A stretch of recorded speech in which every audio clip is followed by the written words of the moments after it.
Hey everyone, Metris here, or Kieran, however you want to say my name. Blah. As you can tell, this video that you're about to watch is very unscripted because I've tried scripting this so many times and it just fails. To put it bluntly, Reality Be Overrated has taken about 18 months or so to actually come to fruition. This has taken 18 months to do Reality Be Overrated. It was supposed to release December of last year, but kept getting delayed and delayed for reasons I will say now.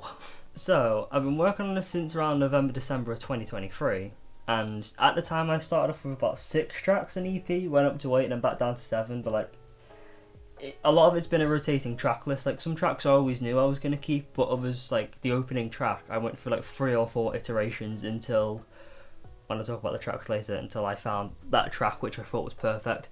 Otherwise, I was just going through an experimental phase of tracks that I thought were solid, but just they either weren't good enough or just didn't suit the vibe of the EP in general.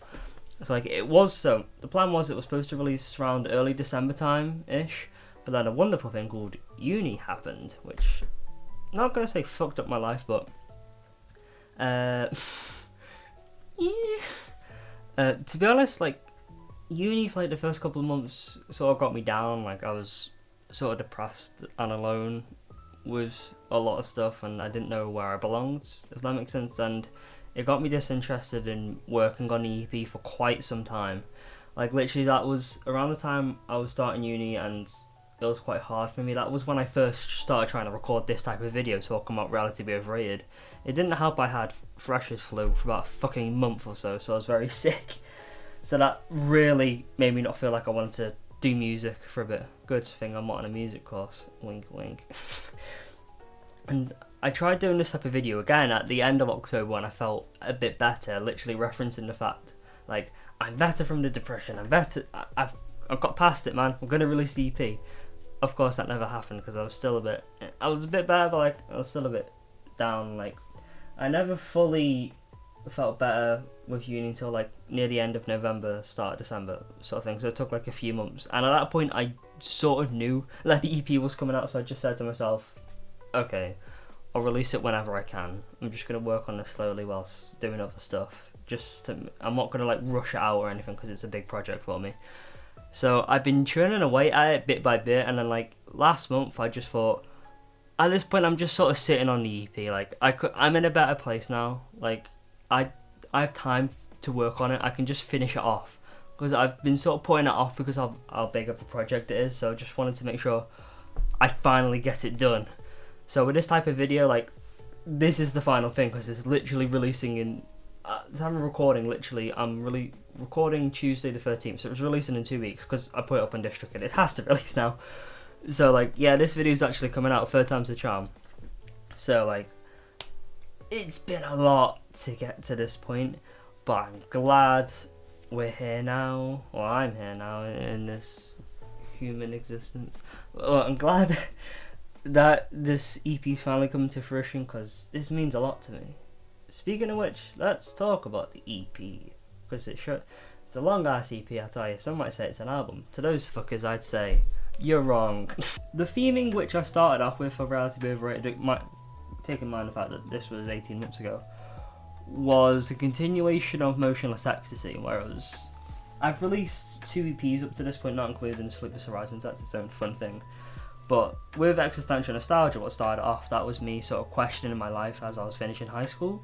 Motionless Ecstasy was sort of more light-hearted music, like trying to find like an ignorant bliss sort of thing.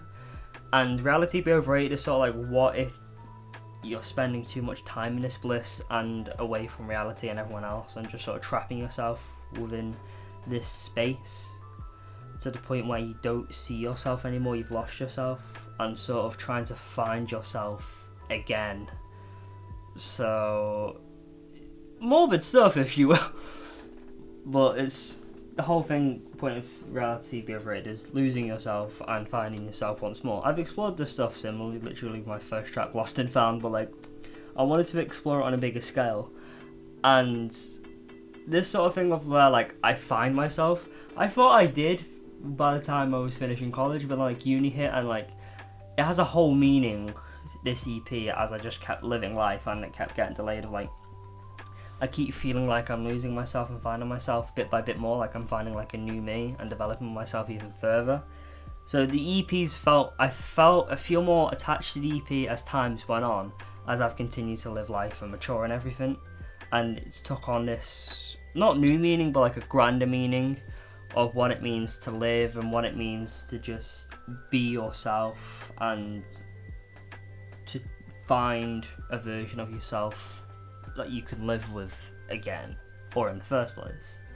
So again, I mean, you're not going to hear the radio music explore this shit, why not find it here? But I love exploring quite morbid and dark topics, if you will, but I always like to find the light at the end of the tunnel. And there is a light at the end of this tunnel, because I'm in a better place now, and like, the EP doesn't end with like a whole like sad thing. The whole point is that it's a journey. There's not like a definitive end, because the only thing definitive in life really is being born and death. So there's no definitive end per se to the EP, but there sort of is in a cycle sort of sense. I'll explain that shortly when I go onto the tracks. Speaking of which, let's go onto the tracks. First track is Mercy. So when I mentioned that there was a specific track that just kept going through so many iterations, that was the opening track. Not Mercy per se, but I literally, thinking about it, I've had like, including Mercy, like at least 4 or 5 iterations of the opening track. Because with the opening track, it's sort of supposed to like be this almost grandiose thing of like, this is what the EP is going to be about. And the stuff I was working on, one of them I use like 50,000 samples, so I just get copyright claim to hell. Another one which was kind of lo-fi, chill, I like, but it felt a bit too slight in the production and everything. Like, it was a solid track, but it was a bit unmemorable and everything. I forgot what one of them fucking was, being honest. But it was there, right? And it wasn't good enough. But Mercy was literally a track I was working on in uni. It's my first ever track I worked on in Logic Pro, because they wouldn't let me use FL Studio. And it's a track I'm very much proud of, because for a first track in Logic Pro, I think I did a lot with that song. Like, I explored a lot of ambient themes, and I did a lot with what was with a plugin I've never used. Not plugin. I did a lot with a DAW that I've never used before. I'm like, if I can do that with my first track, I know things can only go up.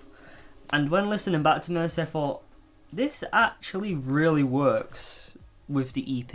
The whole point of the chant, Om Shanti Shanti Shanti, being this thing of trying to find peace and all that, and then the other part saying no mercy for you, which is another part of saying no, you don't deserve this in a way. So that, like, this internal struggle at the start of the EP, and this whole like big ambient grandiose thing, which for like, damn, this very ambitious track, it really works for the EP a lot.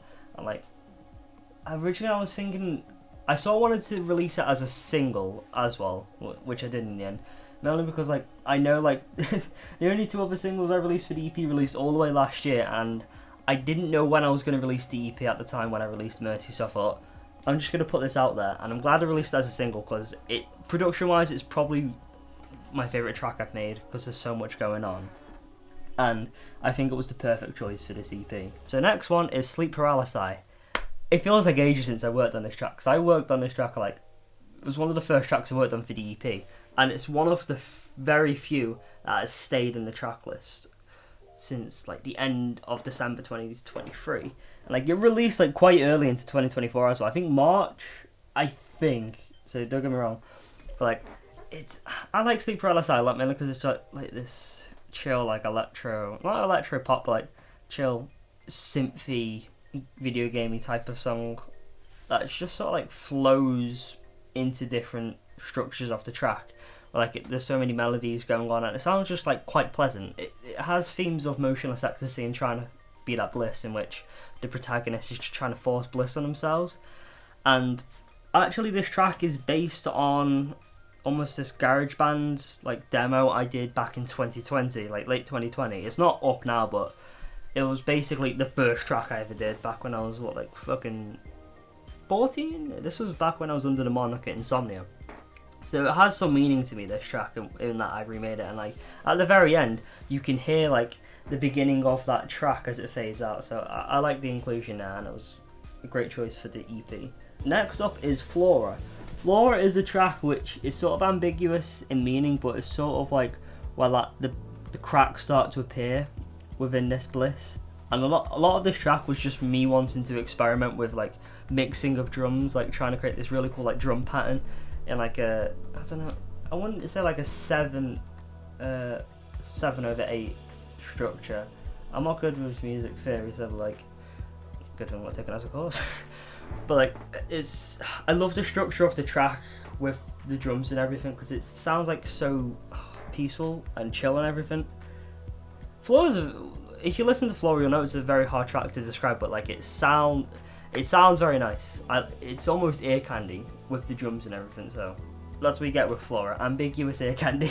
Next one is Expressionless. This is another single that I released. This is a track I've technically been working on since 2022 under a different vocalist, which that version unfortunately never came to fruition. That was when my production was very weaker and I was trying to make it this trancey thing, but it never worked out, and I feel bad because the vocalist who I wanted to work with, they're very good with vocals, so I'm sorry that could never happen. But like with Expressionless, I think in the end it sort of needed to be my vocals, even though in the track it's very much like my vocoded vocals because I can't sing for shit. I think that works with the context of the lyrics being quite bleak and faded away, sort of like how the protagonist feels. I think that works with how the vocals sound, to be honest. So I think that helps. And making it more of like a somber, piano-driven track worked a lot more in taking away sort of parameters, like making it all this big trancey thing, making it like quite close-minded, like quite closed in, almost claustrophobic. Sort of allowed me to expand the bleakness and morbidity of the track and its themes, which, yeah, I love Expressionless a lot because it relates so much to me, and it's a track, I wanted to release it so much as a single because it's a track that explores how I feel with an autistic persona, in which I've never really seen other artists explore the idea of Expressionless. So I'm really glad I got to release it as a single, like, and the feedback I got from that was amazing, and I'm so glad it's on the EP. Next up is Endurance. Now this is a track that has unique history in that this track was actually for an installation piece I did for college, and I thought, oh, this sounds like quite cool with like this, the first time properly working with arpeggios and whatnot on like a wider sense. And it's quite an expansive, like, soundscapey track. It's one where, like, it doesn't work best as a single, more like as a cohesive piece, like it works with an EP. The whole point of this is that the protagonist is slowly trying to turn around and realise who they really are, despite the bleakness of it all. And there's so much going on with the track that it's hard to explain, you have to listen, but I just think it's a very good expansive time, if you will. Now, Ethereal Cosmos. This is another one that I've been working with for a bit, and it's one of the few ones that from the beginning I've always had in the track list. And again, I got to work with Night Chemistry, which was very cool. And yeah, because Night Chemistry's the GOAT. Unlike most of our collabs though, this one's more focused on the production per se, but his vocals are still a major element in it, within the time out between the drops, if you will, in which the protagonist sort of reflects on the fact that they feel distant from reality, but they're slowly accepting who they are because they're feeling more free before going back into that final drop. That was very relevant to the track, and obviously Night Chemistry knocked it out of the park with the vocals as always, but I sort of liked the style of, I wouldn't say melodub, but like this almost orchestral whatever it is, this orchestral electronic thing that I created and slowly improved upon over time whilst working on this EP. Ethereal Cosmos I have a very soft spot for working on for so long, and like it's probably more linear than some of the other tracks on this EP, but again it's quite expansive due to like how big and grandiose it is for like an almost finale, because it sort of is finale before the final track, which is like an epilogue if you will. But Ethereal Cosmos I've always loved. Now Frontiers is probably my favourite track at the minute. I know I said Mercy is my favourite one production-wise, Expressionless is probably my favourite one for the meaning, but overall Frontiers is my favourite. Mainly because it's one I've worked on for a good while as well. like Sleep Paralysi and Ethereal Cosmos. And the whole thing of just having like a simple piano chords and melody, I love making tracks that prioritize piano chords over melodies, but this one sort of combines both. And I wanted to find like a very interesting chord progression that intertwined with the melody so well, and I think I did here. And the whole track is basically just those chords and melody, but slowly building up to like this spacey, ethereal resolution, if you will. The whole point of Frontiers was just trying to console yourself, trying to calm yourself down, find inner peace. I was going to call it a final frontier as a final part of this EP, but I sort of realised on reflection, like, you can never completely find inner peace. There's always going to be one frontier after the other. Similar to the idea of the conclude. There's always going to be more concludes going on. So it's just trying to embrace that inner peace whilst you can. And I like the idea, I've used this track quite a lot to calm my anxiety whilst working on the EP. And I think what works about it is the repetitiveness of it, in that the first time it's just the piano chords and the melody, but when the second time it comes in, it sort of builds up into this like ethereal, planetudal, not grand thing, but like very almost swooping ambient stuff. I'm not good at explaining stuff, but I think the repetitiveness of it is quite consoling and calming in a way, and I love that aspect. And also, I'm not going to mention, and also if you listen past the end point of like 5 minutes 30 or so, there's technically a secret track. I got inspired by Zed from Telos, because his whole thing with his final track on that album from, I think it's 1685, the track, which he had like this secret ending to it if you listen longer, which I thought was really fucking cool. So this mini epilogue within the track, I was going to make a separate track, but I thought, nah, I'm going to make this fun hidden epilogue thing if you keep listening to it, which I'm not going to say anything else, but I think it's a very good resolution to the end of the EP. So that's Reality Be Overrated. I've worked on this for so long, and I'm honestly very proud of the EP and how far I've come with it. As for the future, I'm not working on any big EPs again for a while. Like, Reality Be Overrated took so much out of me, so I'm thinking I'm going to work on smaller EPs and singles for now. I have 2 EP ideas, but I'm not going to say anything about them, because it's going to probably take ages for me to make them come to fruition, if they ever do. But I sort of just want a focus. I don't know what I want to focus on, being honest. I'm not going to say what I want to do. I'm just, as usual, I'll probably just do my own thing, and you will have to see what that is. I always say I'll try and be more consistent. I think I have so far this year with at least 1 single and EP. Whereas like last year, I had a very good start and then just did fuck all for the second half of the year. But I'm going to try and be more consistent. Oh, technically 2 singles for Winter Pine, so yeah, I forgot about that. But yeah. So, thank you all for watching. Hopefully this video comes out alright. Again, unscripted as hell, but yep. I've got 40 seconds of camera storage left. Quick, say something fast. Please listen to Reality Be Overrated. I like the EP a lot, hopefully. And also, I'm working on some other promo stuff with Reality Be Overrated, so watch out for that on my Instagram. Like, subscribe, comment, whatever. I don't care. Do what you want to do with life, you know what I mean? Especially if it involves listening to Reality Be Overrated. Okay, ciao. Bowies in space! Oh fuck, I hit the microphone. No microphone. That's pretty freaky, Bowie.